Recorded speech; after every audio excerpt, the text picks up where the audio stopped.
Mire, lo voy a llevar a su recámara. Gracias. Ey, espérate. Dije lo voy a llevar, no voy a entrar a su recámara. Lo voy a llevar a su... Lo voy a acompañar para enseñarle dónde está su recámara. Para que entre usted solito. Está bien. Cochachito.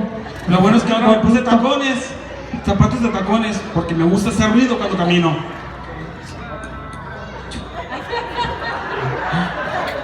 Espérame, quítale las esponjas que tiene No, la mano. es que estaba pisando la alfombra.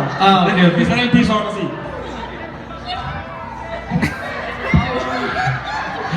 Ya pisaste mi ratón.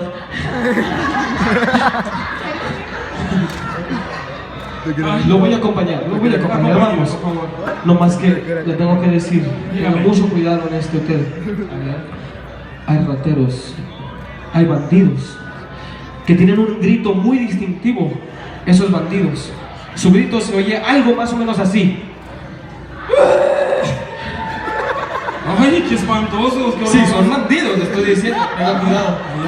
Cuando escuche ese ruido, es porque vienen bandidos, así que tengan mucho cuidado. Ay, sí. Pues déjame abrir la puerta de mi cuarto.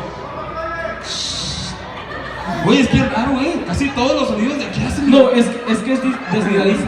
Ok. Se desliza la puerta, miren. O sea que tiene la camarita que se abre sola. Sí, mire. A ver, déjame se, probar otra vez. se va a deslizar, it's gonna slide otra vez, mire.